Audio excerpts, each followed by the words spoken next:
Price the lord, hallelujah. ದೇವರ ನಾಮಕ್ಕೆ ಸ್ತೋತ್ರವಾಗಲಿ. ಪ್ರಾರ್ಥನೆ ಮಾಡಿಕೊಳ್ಳೋಣ. ಸರ್ವ ಸೃಷ್ಟಿಕರ್ತನಾದಂಥ ತಂದೆ, ಮಗ, ಪರಿಶುದ್ಧನಾದಂಥ ತ್ರಿಯೇಕ ದೇವರೇ, ನಿಮ್ಮ ಪರಿಶುದ್ಧ ನಾಮಕ್ಕೆ ಸ್ತೋತ್ರವಾಗಲಿ. ಸ್ವಾಮಿ, ಈ ದಿವಸವೂ ಈ ಸಮಯವೂ ಕೂಡ ನಿಮ್ಮಿಂದ ನೇಮಕವಾದಂಥ ದಿವಸ ಸಮಯವಾಗಿದೆ. ಅದಕ್ಕಾಗಿ ನಿಮಗೆ ಸ್ತುತಿ ಸ್ತೋತ್ರ ಎಂಬ ಯಜ್ಞವನ್ನು ಸಮರ್ಪಿಸುತ್ತಿದ್ದ ಇದ್ದೇನೆ. ಹಾಗೂ ಈ ದಿವಸದ ಸಂದೇಶದ ಭಾಗವನ್ನು ಕೂಡ ನನ್ನ ಸಹೋದರ ಸಹೋದರಿಗೆ ತಿಳಿಸಲು ಹೇರಳವಾಗಿ ಆಶೀರ್ವದಿಸಿರಿ. ಇದನ್ನು ಕೇಳುತ್ತಿರುವ ನನ್ನ ಸಹೋದರ ಸಹೋದರರು ಕೂಡ ಚೆನ್ನಾಗಿ ಕೇಳಿ ಅರ್ಥ ಮಾಡಿಕೊಂಡು ನಿಮ್ಮಿಂದ ಆಶೀರ್ವಾದ ಹೊಂದುವಂತೆಯೂ ಅವರನ್ನು ಕೂಡ ಹೇರಳವಾಗಿ ಆಶೀರ್ವದಿಸಿರಿ. ಯೇಸುವಿನ ನಾಮದಲ್ಲಿ ಪ್ರಾರ್ಥಿಸಿದ್ದೇನೆ, ನಮ್ಮ ತಂದೆ, ಆಮೇನ್. ಇದನ್ನು ಕೇಳುತ್ತಿರುವಂಥ ನನ್ನ ಸಹೋದರ ಸಹೋದರರೇ, ನಿಮಗೂ ಕೂಡ ಈ ದಿವಸದ ನನ್ನ ನಮಸ್ಕಾರಗಳು. Praise the lord, hallelujah. ದೇವರ ನಾಮಕ್ಕೆ ಸ್ತೋತ್ರವಾಗಲಿ. ಈ ದಿವಸದ ಸಂದೇಶದ ಭಾಗ ಯಾವುದೆಂದರೆ ಗಂಡ ಹೆಂಡತಿಯರ ಬಗ್ಗೆ ಭಾಗ 5, ಗಂಡ ಹೆಂಡತಿಯರ ಬಗ್ಗೆ ಭಾಗ 5, ಗಂಡಂದರಿಗೆ. ಅದರಲ್ಲಿ ವಿಷಯಗಳು ವ್ಯಭಿಚಾರ ಮಾಡಬೇಡ, ಅಂದರೆ ಅನೈತಿಕ ಸಂಪರ್ಕವನ್ನು ಗಂಡಸರು ಇಟ್ಟುಕೊಳ್ಳಬಾರದು ಎಂಬುದಾಗಿ. ವಚನದ ಕಡೆಗೆ ಹೋಗೋಣ. ವಿಮೋಚನಾ ಕಾಂಡ 20ನೇ ಅಧ್ಯಾಯ 14ನೇ ವಚನ. ವಿಮೋಚನಾ ಕಾಂಡ 20ನೇ ಅಧ್ಯಾಯ 14ನೇ ವಚನ. ವ್ಯಭಿಚಾರ ಮಾಡಬೇಡ ಎಂಬುದಾಗಿ. ಅಂದರೆ ದೇವರು ಇಸ್ರೇಲರು ತಪ್ಪು ಮಾಡಿದಾಗ, ಇಸ್ರೇಲರ ಮೇಲೆ ಕೋಪಗೊಂಡಾಗ ದೇವರು ಮೋಶೆಯ ಮುಖಾಂತರ ಸೀನಾಯಿ ಬೆಟ್ಟದಲ್ಲಿ 10 ದಶಾಜ್ಞೆಗಳನ್ನು ಕೊಟ್ಟರು. ಈ 10 ದಶಾಜ್ಞೆಗಳಲ್ಲಿ ಒಂದು ಗಂಡ ಹೆಂಡತಿಯರ ಬಗ್ಗೆ. ಅದರಲ್ಲಿ ವಿಶೇಷವಾಗಿ 20ನೇ ಅಧ್ಯಾಯ ವಿಮೋಚನಕಾಂಡ 14ನೇ ವಚನದಲ್ಲಿ ವ್ಯಭಿಚಾರ ಮಾಡಬಾರದು ಅಂತ. ಆದರೆ ಗಂಡ ಹೆಂಡತಿಯರಾದ ಮೇಲೆ ಅದರಲ್ಲಿ ವಿಶೇಷವಾಗಿ ಗಂಡಂದಿರ ಬಗ್ಗೆ ಈಗ ನಾವು ಮಾತನಾಡ್ತಾ ಇರುವಂಥದ್ದು. ಅವರು ತನ್ನ ಹೆಂಡತಿಯೊಂದಿಗೇ ಸಂಪರ್ಕದಲ್ಲಿ ಇರಬೇಕು ಹೊರತು ಇತರ ಸ್ತ್ರೀಯರೊಂದಿಗೆ ಸಂಪರ್ಕದಲ್ಲಿ ಇರಬಾರದು. ಅದರಿಂದಲೂ ಕೂಡ ಬಹಳ ಶಾಪಗ್ರಸ್ತರಾಗುತ್ತಾರೆ. ಬಹಳ ಕಷ್ಟ, ಸಂಕಟ, ದುಃಖಗಳನ್ನು ಅವರು ಅನುಭವಿಸಬೇಕಾಗುತ್ತದೆ. ಇತರರ ಚೆಲುವಿಕೆಯನ್ನು, ನಯನುಡಿ, ಮಾತುಗಳನ್ನು ನೋಡಿಕೊಂಡು ಮಾತಿಗೆ ಮರಳಾಗಿ ಒಂದು ಅಲ್ಪ ಕಾಲದ ದೇಹದ ಒಂದು ಸುಖಕ್ಕಾಗಿ, ಸ್ವಲ್ಪ ಸಮಯಕ್ಕಾಗಿ ಖಂಡಿತವಾಗಿ ಅನೈತಿಕ ಸಂಪರ್ಕ ಇಟ್ಟುಕೊಂಡ್ರೆ ಬಹಳ ಶಿಕ್ಷೆಯನ್ನು ಅನುಭವಿಸಬೇಕಾಗ್ಬೋದು ಎಂಬುದಾಗಿ ವ್ಯಭಿಚಾರ ಮಾಡಬಾರದು ಅಂದರೆ ಮೋಶೆಯ ಮೂಲಕ ದೇವರು ಇಸ್ರೇಲರಿಗೆ ಕೊಟ್ಟಂಥ ಆಜ್ಞೆಯಾಗಿದೆ. ದೇವರ ನಾಮಕ್ಕೆ ಸ್ತೋತ್ರ. ಇದು ಇವತ್ತು ನಮ್ಮ ಜೀವಿತಕ್ಕೂ ಕೂಡ ಎಲ್ಲರಿಗೂ ಗೊತ್ತಿರುವ ಹಾಗೆ ಇವತ್ತು ಅನೈತಿಕ ಸಂಪರ್ಕದಿಂದ, ಇತರ ಸ್ತ್ರೀ ಹುಡುಗಿಯರ ಸಂಪರ್ಕದಿಂದ ಯಾವ ರೀತಿ ಕೆಟ್ಟು ಹೋಗ್ತಾ ಇದ್ದಾರೆ, ಯಾವ ರೀತಿ ಶಿಕ್ಷೆಗೊಳಗಾಗ್ತಾ ಇದ್ದಾರೆ ಎಂಬುದು ಪ್ರತಿಯೊಬ್ಬರಿಗೂ ಗೊತ್ತಿರುವಂಥ ವಿಷಯ. ಅದನ್ನು ಇವತ್ತೊಂದು ಸಲ ದೇವರು ಮತ್ತೆ ನಮ್ಮ ನೆನಪಿಗೆ ತರುವವರಾಗಿದ್ದಾರೆ. ದೇವರ ನಾಮಕ್ಕೆ ಸ್ತೋತ್ರವಾಗಲಿ. ಹಾಗೆ ಮುಂದಿನ ವಚನಗಳಿಗೆ ಹೋಗೋಣ. ಜ್ಞಾನೋಕ್ತಿಗಳು 2ನೇ ಅಧ್ಯಾಯ 16 ಮತ್ತು 19. ಜ್ಞಾನೋಕ್ತಿಗಳು 2ನೇ ಅಧ್ಯಾಯ 16ರಿಂದ 19ರವರೆಗೆ. ವಿವೇಕವು ನಿನ್ನನ್ನು ಜಾರಳಿಂದ, ಎಂದರೆ ಸವಿ ಮಾತನಾಡುವ ಸ್ತ್ರೀಯಿಂದ ತಪ್ಪಿಸುವುದು. ದೇವರ ನಾಮಕ್ಕೆ ಸ್ತೋತ್ರವಾಗಲಿ. ವಿವೇಕ ಅಂದರೆ ಜ್ಞಾನ, ತಿಳುವಳಿಕೆ.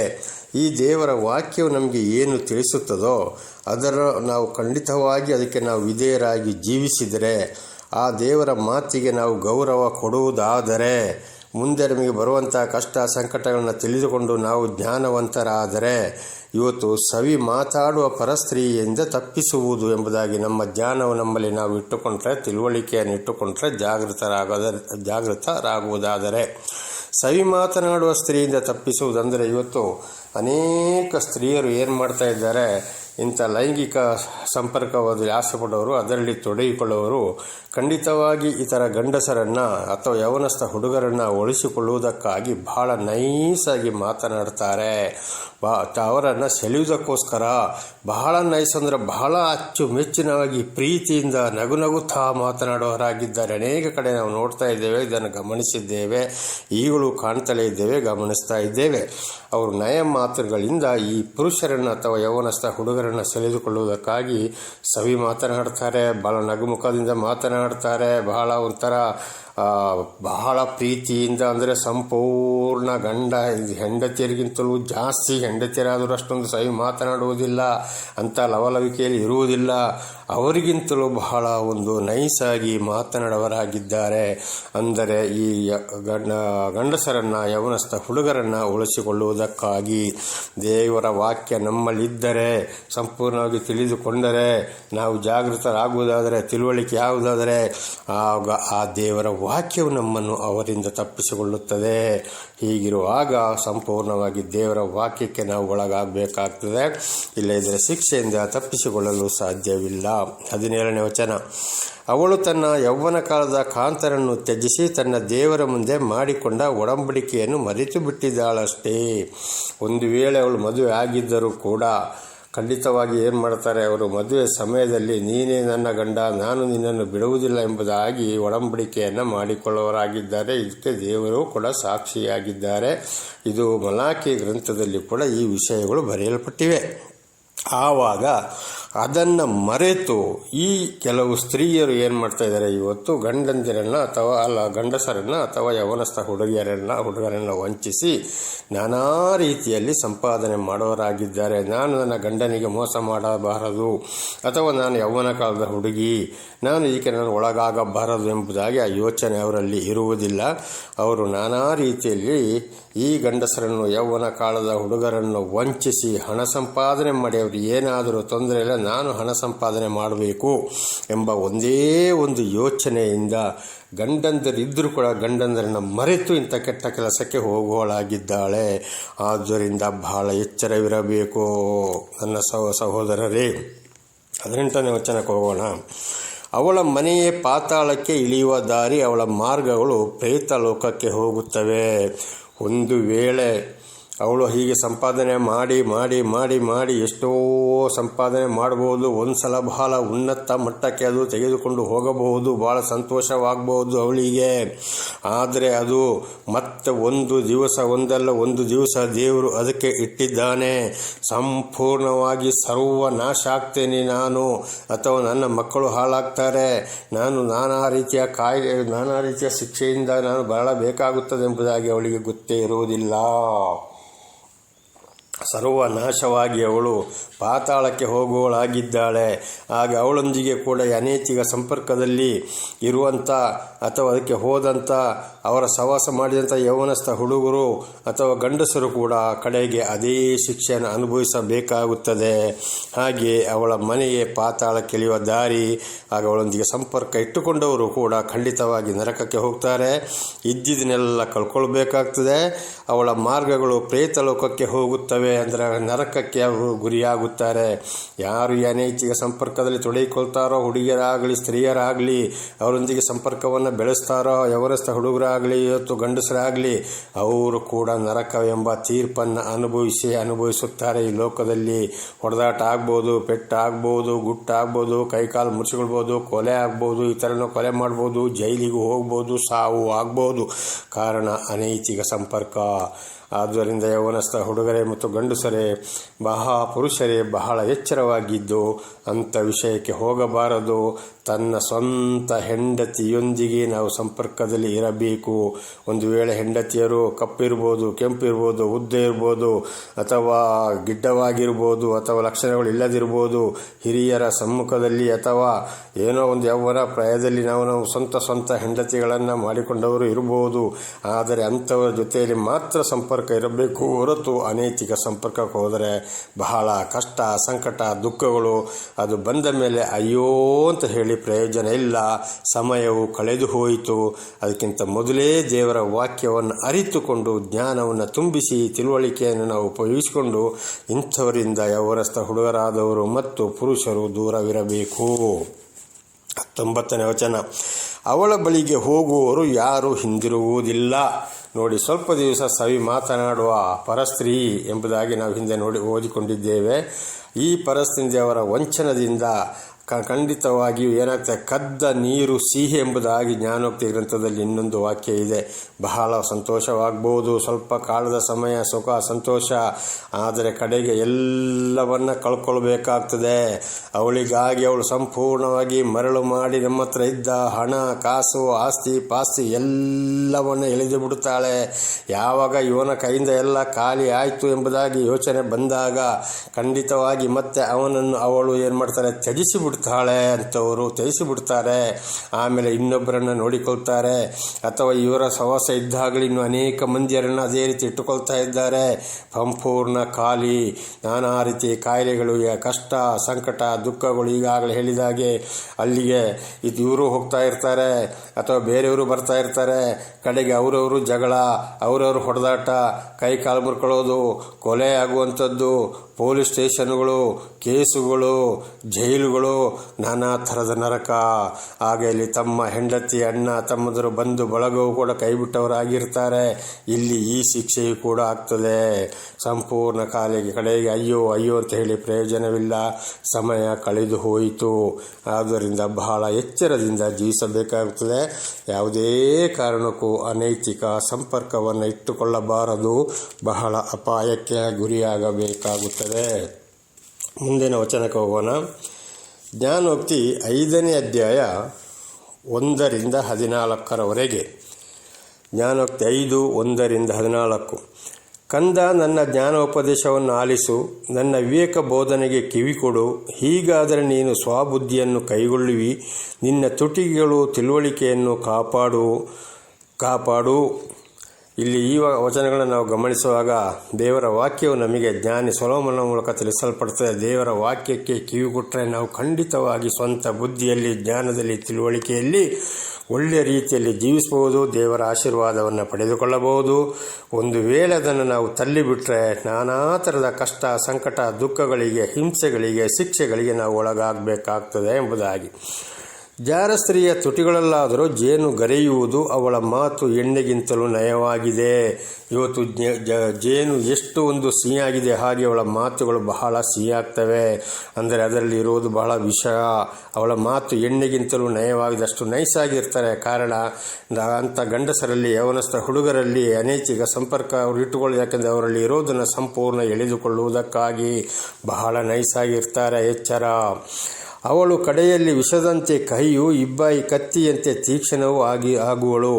ವಿಷವನ್ನು ಬಹಳ ಚೆನ್ನಾಗಿರ್ತಾರೆ. ವಿಷ ಕುಡಿದಾಗ ಏರಿ ಯಾವ ರೀತಿ ಸತ್ತು ಹೋಗ್ತಾರೋ ಅದೇ ರೀತಿ ಇಂಥ ಅನೈತಿಕ ಸ್ತ್ರೀಯ ಸಂಪರ್ಕವನ್ನು ಮಾಡಿದವರು ಖಂಡಿತವಾಗಿ ವಿಷ ಕುಡಿದು ಸಾಯೋದಕ್ಕಿಂತಲೂ ದೊಡ್ಡ ವಿಷ ಅವರಾಗಿದ್ದಾರೆ. ಸಂಪೂರ್ಣ ಜೀವನವನ್ನೇ ಏನು ಮಾಡ್ತಾರೆ, ಅವರು ಕಳೆದುಕೊಳ್ಳುತ್ತಾರೆ. ವಿಷಗಿಂತಲೂ ಭಯಂಕರ ವಿಷ ಅವರಾಗಿರ್ತಾರೆ. ಇಬ್ಬಾಯಿ ಕತ್ತಿಯಿಂದ ತೀಕ್ಷ್ಣವಾಗುವಳು. ಎರಡು ಕಡೆಗೂ ಅವರು ಕಡಿತಾರೆ. ಬಂದವರು ಎಲ್ಲರೂ ಆ ಕಡೆಗೂ ಈ ಕಡೆಗೂ ಇರ್ತಾರೆ. ಅವರಿಗೆ ಒಟ್ಟಿನಲ್ಲಿ ಹಣ ಸಂಪಾದನೆ ಆಗಬೇಕು. ಯಾರು ಏನಾದರೂ ಬೇಕಾದರೂ ಆಗಲಿ. ಎಚ್ಚರ. ಅವಳು ಮರಣದ ಕಡೆಗೆ ನಡೆಯುತ್ತಾ ಇಳಿದು ಹೋಗುವಳು. ಅವಳ ಹೆಜ್ಜೆಗಳು ಪಾತಾಳದ ದಾರಿಯನ್ನು ಹಿಡಿಯುವು. ಅವಳು ನರಕದ ಕಡೆಗೆ ಹೋಗ್ತಾ ಇರ್ತಾಳೆ, ಪಾತಾಳದ ಕಡೆಗೆ ಹೋಗ್ತಾ ಇರ್ತಾರೆ. ದೇವರಿಂದ ಆಗಲೇ ಅವಳು ಶಾಪಗ್ರಸ್ತಳಾಗಿದ್ದಾಳೆ. ಹಾಗೆ ಅಂಥವರ ಸವಾಸ ಮಾಡಿದವರು ಕೂಡ ನರಕಕ್ಕೆ ಹೋಗ್ತಾ ಇರ್ತಾರೆ. ಪಾತಾಳದ ದಾರಿಯನ್ನು ಇವರು ಕೂಡ ಹಿಡಿಯವರಾಗಿದ್ದಾರೆ. ಅವರು ಕೂಡ ದೇವರ ದೃಷ್ಟಿಯಲ್ಲಿ ಶಾಪಗ್ರಸ್ತರಾಗ್ತಾರೆ, ಮರಣದ ಕಡೆಗೆ ಹೋಗ್ತಾರೆ. ಅವರಿಗೆ ಅವರೇ ಮರಣವನ್ನು ತಂದುಕೊಳ್ತಾರೆ. ಅವಳ ನಡತೆಯು ಚಂಚಲವಾಗಿರುವುದರಿಂದ ಅವಳು ಜೀವದ ಮಾರ್ಗವನ್ನು ವಿವೇಚಿಸಲಾರಳು. ಅದು ಅವಳಿಗೆ ಗೊತ್ತೇ ಇಲ್ಲ. ನಾನು ಎಲ್ಲಿ ಹೋಗ್ತಾ ಇದ್ದೇನೆ, ಏನು ಮಾಡ್ತಾ ಇದ್ದೇನೆ, ಏನು ತಪ್ಪು ಮಾಡ್ತಾ ಇದ್ದೇನೆ ಅಂತ ಅವರಿಗೆ ಗೊತ್ತೇ ಇಲ್ಲ. ಅವರಿಗೆ ಸ್ಟೈಲಾಗಿ ತಿನ್ನಬೇಕು, ಚೆನ್ನಾಗಿ ಇರಬೇಕು, ಕುಡಿಬೇಕು, ಆ ಹಣವನ್ನು ಮಾಡಬೇಕು. ಆದರೆ ನಾನು ಆ ಕಡೆಗೆ ಯಾವ ಶಿಕ್ಷೆಗೆ ಒಳಗಾಗ್ತೇನೆ, ನಾನು ಸತ್ತ ಮೇಲೆ ಎಲ್ಲಿಗೆ ಹೋಗ್ತೇನೆ, ನಾನು ದೇವರ ದೃಷ್ಟಿಯಿಂದ ಶಾಪಗ್ರಸ್ತಳಾಗಿದ್ದಾಳೆ ಅಂತೇಳಿ ಅವಳಿಗೆ ಗೊತ್ತಿರೋದಿಲ್ಲ. ಹಾಗೆ ಅಂಥವರ ಸವಾಸ ಮಾಡಿದವರಿಗೂ ಕೂಡ ಇದೇ ಗತಿ. ಅವರು ಕೂಡ ಸರ್ವನಾಶ. ಹೀಗಿರಲು ಮಗನೇ, ನನ್ನ ಕಡೆಗೆ ಕಿವಿಗೊಡು, ನನ್ನ ಮಾತುಗಳಿಂದ ತೊಲಗಬಾರದು. ದೇವರ ವಾಕ್ಯ ಮತ್ತೆ ಎಚ್ಚರಿಸುತ್ತದೆ. ಮಕ್ಕಳೇ, ಮಗನೇ, ನನ್ನ ಮಾತಿಗೆ ಕಿವಿಗೊಡು. ನೀನು ಹಾಳಾಗಬೇಡ, ನಾಶವಾಗಿ ಹೋಗಬೇಡ, ಅಂಥವರ ಸವಾಸ ಬೇಡ. ಹೆಂಡತಿಯ ಜೊತೆಯಲ್ಲಿ ಮಾತ್ರ ನೀನು ನಿನ್ನ ಸಂಪರ್ಕವನ್ನು ಇಟ್ಟುಕೋ. ನಿನ್ನ ಹೆಂಡತಿ ದೇವರ ಆಶೀರ್ವಾದದಿಂದ ದೇವರು ಕೊಟ್ಟ ಹೆಂಡತಿಯಾಗಿದ್ದಾರೆ. ಆದ್ದರಿಂದ ನನ್ನ ಮಾತುಗಳನ್ನು ಕೇಳದಿರಬೇಡ, ನನ್ನ ಮಾತುಗಳಿಗೆ ಕಿವಿಗೊಡು ಎಂಬುದಾಗಿ ದೇವರು ಪದೇ ಪದೇ ಎಚ್ಚರಿಸುವವರಾಗಿದ್ದಾರೆ. ನಿನ್ನ ಮಾರ್ಗವು ಅವಳಿಗೆ ದೂರವಾಗಿರುವಲ್ಲಿ ಅವಳ ಮನೆ ಬಾಗಿಲು ಹತ್ತಿರ ಹೋದಿಯೇ. ಅಂಥವರ ಸವಾಸವಲ್ಲ, ಅಂಥವರ ನಿನ್ನನ್ನು ತಿಳಿದುಕೊಂಡು ಮನೆ ಬಾಗಿಲಿಗೂ ಕೂಡ ನೀನು ಹೋಗಬೇಡ. ನಿನ್ನನ್ನು ಆ ಕಡೆಗೆ ನಿನ್ನ ಮನಸ್ಸನ್ನು ಸೆಳೆಯುವುದು ಎಚ್ಚರ ಎಂಬುದಾಗಿ ನೋಡಿಕೋ, ನಿನ್ನ ಪುರುಷತ್ವವು ಪರಾಧೀನವಾದೀತು, ನಿನ್ನ ಆಯುಷು ಕ್ರೂರರ ವಶವಾದೀತು. ನಿನ್ನ ಪುರುಷತ್ವ, ನಿನ್ನ ಸಂಪೂರ್ಣ ಆಯುಷ, ಬಲವು ಪೂರ್ತಿ ಏನಾಗ್ತದೆ? ಪರರ ಪಾಲಾಗ್ತದೆ. ನಿನ್ನ ಆಯುಷ ಕೂಡ ದೇವರು ಕೊಟ್ಟಷ್ಟು ವಯಸ್ಸು ಕೂಡ ನಿನಗೆ ಬದುಕಲು ಸಾಧ್ಯವಾಗುವುದಿಲ್ಲ. ಒಂದು ವೇಳೆ ಇತರರ ಕೈಯಲ್ಲಿ ನೀನು ಸಾಯಬಹುದು ಅವಳಿಂದಾಗಿ. ಇಂಥ ಲೈಂಗಿಕ ಸಂಪರ್ಕ ಸ್ತ್ರೀಯರಿಂದಾಗಿ ಬಹಳ ಎಚ್ಚರ. ಇದು ಅನೇಕ ಇವತ್ತು ನಡೀತಲೇ ಇದೆ, ನೋಡ್ತಲೇ ಇದ್ದೇವೆ, ಕೇಳ್ತಲೇ ಇದ್ದೇವೆ. ನಿನ್ನ ಸಂಪತ್ತನ್ನು ಪರರು ತುಂಬಿಕೊಳ್ಳುವರು, ನೀನು ಅನ್ಯರ ಮನೆಯಲ್ಲಿ ದುಡಿಯುವಿ. ಅವಳಿಗಾಗಿದ್ದ ಆಸ್ತಿ ಪಾಸ್ತಿ, ಮನೆ, ಬೆಳ್ಳಿ, ಬಂಗಾರ ಸಂಪೂರ್ಣ ಅವಳಿಗಾಗಿ ನೀನು ಕೊಡ್ತೀಯ. ಅವಳ ನೈಸು ಮಾತಿಗಾಗಿ ನಿನ್ನ ಆಸ್ತಿ ಪಾಸ್ತಿ ಪೂರ ಅವರ ವಶವಾಗ್ತದೆ. ಕಡೆಗೆ ನೀನು ಇದ್ದಿದ್ದನ್ನೆಲ್ಲ ಕೂಡಿ ಕಡೆಗೆ ಏನಾಗ್ತದೆ? ನೀನು ಅವರ ಮನೆಯಲ್ಲಿ ಕಡೆಗೆ ಅನ್ಯರ ಮನೆಯಲ್ಲಿ ನೀನು ಕೂಲಿ ಕೆಲಸಕ್ಕೆ ಹೋಗಬೇಕಾಗ್ತದೆ. ಅವತ್ತು ಇಂಥ ಅನೈತಿಕ ಸಂಪರ್ಕ ಮಾಡಿದವರಿಗೆ ಗೊತ್ತಾಗ್ತದೆ, ಅಯ್ಯೋ ಇವರ ಸಂಪರ್ಕ ಮಾಡಿ ನಾನು ಕೆಟ್ಟೇನಲ್ಲಪ್ಪ, ಹಾಳಾದನಲ್ಲಪ್ಪ, ಇವತ್ತು ಈ ಪರಿಸ್ಥಿತಿ ಬಂತಲ್ಲ ಎಂಬುದಾಗಿ. ಅದನ್ನು ಮೊದಲೇ ಯೋಚನೆ ಮಾಡಿಕೊಂಡು ದೇವರ ವಾಕ್ಯದ ಕಡೆಗೆ ಗಮನ ಕೊಟ್ಟು ದಯವಿಟ್ಟು ಅಂಥವರ ಸಹವಾಸಕ್ಕೆ ಹೋಗಬಾರದು. ಅನೈತಿಕ ಸಂಪರ್ಕ ಹುಡುಗಿಯರ ಮತ್ತು ಹೆಂಗಸರ ಸಹವಾಸಕ್ಕೆ ಬಹಳ ಎಚ್ಚರ. ಕಡೆಗೆ ನಿನ್ನ ದೇಹವೆಲ್ಲ ಕ್ಷೀಣವಾಗಿ ನೀನು ಅಂಗಲಾಚಿಕೊಂಡು ಕಡೆಗೆ ಸೋತು ಹೋದ ಮೇಲೆ ನಾನು ಸೋತು ಹೋದ್ನಲ್ಲಪ್ಪ, ಯಾಕೆ ಬೇಕಾಯಿತು ನನಗೆ ಈ ಕೆಲಸ ಎಂಬುದಾಗಿ ಯೋಚನೆ ಬರ್ತದೆ. ಆಗ ಏನು ಮಾಡೋಕ್ಕೂ ಆಗೋದಿಲ್ಲ. ಹೆಂಡತಿಯರು, ಮಕ್ಕಳು, ಇಡೀ ಸಂಸಾರವೇ ಯಾರೂ ಇಲ್ಲ, ಯಾರೂ ಕೂಡ ಸಹಾಯಕ್ಕೆ ಬರೋರಿಲ್ಲ. ಕಾರಣ ಇದರಿಂದಾಗಿ ಎಲ್ಲರೂ ಕೈಬಿಡೋರಾಗಿದ್ದಾರೆ. ಆದ್ದರಿಂದ ಸಂಪೂರ್ಣವಾಗಿ ಸೋತ ಸಮಯಕ್ಕೆ ಎಷ್ಟೇ ಅಂಗಲಾಚಿಕೊಂಡ್ರು ಯಾರು ಹತ್ತಿರ ಬರೋದಿಲ್ಲ, ಬರುವವರು ಕೂಡ ಇಲ್ಲ. ಕಾರಣ ಇವರ ಸಹವಾಸ ಮಾಡಿದರಿಂದ ಬಹಳ ಶಿಕ್ಷೆಯನ್ನು ಅನುಭವಿಸಬೇಕಾಗ್ತದೆ. ಅಯ್ಯೋ, ನಾನು ಸದುಪದೇಶವನ್ನು ಎಷ್ಟು ದ್ವೇಷಿಸಿದೆ, ನನ್ನ ಹೃದಯವು ಬುದ್ಧಿವಾದವನ್ನು ಎಷ್ಟು ತಾತ್ಸಾರ ಮಾಡಿತು. ಆಗ ಯೋಚನೆ ಆಗ್ತದೆ, ಅಯ್ಯೋ ನನಗೆ ಉಪದೇಶ ಮಾಡಿದರು, ಬುದ್ಧಿವಾದ ಹೇಳಿದರು, ನಾನು ಕೇಳಲಿಲ್ಲಲ್ಲಪ್ಪ. ಇವತ್ತು ಕೇಳದ ಕಾರಣ ನನಗೆ ಈ ಪರಿಸ್ಥಿತಿ ಬಂತು ಹೋಯ್ತಲ್ಲ. ನನ್ನ ಬುದ್ಧಿವಾದವನ್ನು ನನ್ನ ಹೃದಯವೆಷ್ಟು ತಾತ್ಸಾರ ಮಾಡಿತು. ಕೇಳಿದ್ದರೆ ನಾನು ಒಳ್ಳೆಯವನಾಗ್ತಿದ್ದೆ. ಇವತ್ತು ಇದ್ದ ಆಸ್ತಿ ಪಾಸ್ತಿ, ಬೆಳ್ಳಿ, ಬಂಗಾರ, ಹಣ, ಸಂಪತ್ತು ಎಲ್ಲವನ್ನು ಕಳ್ಕೊಂಡ. ಹೆಂಡತಿ ಮಕ್ಕಳು ದೂರವಾದರೂ ನಾನು ಜೈಲಿದ್ದೇನೆ ಅಥವಾ ಕೈಕಾಲು ಮುರಿಸಿಕೊಂಡಿದ್ದೇನೆ. ಕಾರಣ ಇವರಾಗಿದ್ದಾರೆ. ನಾನು ತಪ್ಪು ಮಾಡಿದ್ದೇನೆ ಎಂಬುದಾಗಿ ಸಮಯ ಕಳೆದು ಹೋಯಿತು. ಏನು ಮಾಡಲು ಸಾಧ್ಯವಿಲ್ಲ. ಅದಕ್ಕಿಂತ ಮೊದಲೇ ಎಚ್ಚರಗೊಳ್ಳಬೇಕು. ನನ್ನ ಬೋಧಕರ ಮಾತನ್ನು ಕೇಳದೆ ಹೋದೆನಲ್ಲ, ನನ್ನ ಉಪದೇಶದ ಕಡೆಗೆ ಕಿವಿ ಕೊಡಲಿಲ್ಲವಲ್ಲ. ಅಯ್ಯೋ, ನನಗೆ ಬೋಧಕರು ಬೋಧನೆ ಮಾಡಿದರು, ಉಪದೇಶ ಮಾಡಿದರು, ನಾನು ಕಿವಿ ಕೊಡಲಿಲ್ಲ. ಆದ್ದರಿಂದ ನನಗೆ ಈ ರೀತಿ ಕಷ್ಟ ಬಂತಲ್ಲ ಅಂತೇಳಿ ಆಗ ಯೋಚನೆ ಬರ್ತದೆ. ನಾನು ಮಹಾ ಸಭೆಯ ನಡುವೆ ಎಲ್ಲ ಕೇಡಿಗೂ ಸಿಕ್ಕಿಕೊಳ್ಳುವ ಹಾಗೆ ಅವನು ಎಂದು ಅಂದುಕೊಳ್ಳುವಿ. ಕಡೇ ಕಾಲಕ್ಕೆ ಬುದ್ಧಿ ಬರುವುದು. ನನ್ನ ಯವನಸ್ಥ ಸಹೋದರರೇ ಮತ್ತು ನನ್ನ ಪುರುಷರಾದ ನನ್ನ ಸಹೋದರರೇ, ಇದಕ್ಕಿಂತ ಮೊದಲು ಬಹಳ ಎಚ್ಚರ. ಯಾವುದೇ ಕಾರಣಕ್ಕೆ ಗಂಡ ಹೆಂಡತಿಯಲ್ಲಿ ಜಗಳ ಬರ್ಬೋದು, ಮಾತು ಬರ್ಬೋದು. ಆದರೂ ಕೂಡ ಮಾತನಾಡಿಕೊಂಡು ಸರಿ ಮಾಡಿಕೊಂಡು ಒಗ್ಗಟ್ಟಾಗಿ ಹೋಗ್ತಾ ಇರಬೇಕು, ಪ್ರೀತಿಯಲ್ಲಿ ಹೋಗ್ತಾ ಇರಬೇಕು. ಬದಲಾಗಿ ಇವತ್ತು ಅನ್ಯರ, ಸ್ತ್ರೀಯರ, ಹುಡುಗಿಯರ ಸಂಪರ್ಕದಲ್ಲಿ ಇರುವುದಾದರೆ ಎಲ್ಲವನ್ನು ಸರ್ವನಾಶ. ಕಡೆಗೆ ಎಲ್ಲರೂ ಕೈಬಿಟ್ಟರಾಗಿದ್ದಾರೆ. ಕಡೆಗೆ ಯಾರೂ ಇರುವುದಿಲ್ಲ. ಬದಲಾಗಿ ದೇವರ ಕೋಪಕ್ಕೆ ಗುರಿಯಾಗ್ತೇವೆ. ಈ ಭೂಲೋಕದಲ್ಲಿ ನಾನಾ ಥರದ ಶಿಕ್ಷೆ, ನ್ಯಾಯ ತೀರ್ಪಿನ ದಿವಸ ನರಕಕ್ಕೂ ಕೂಡ ಹೋಗುವವರಾಗಿದ್ದಾರೆ.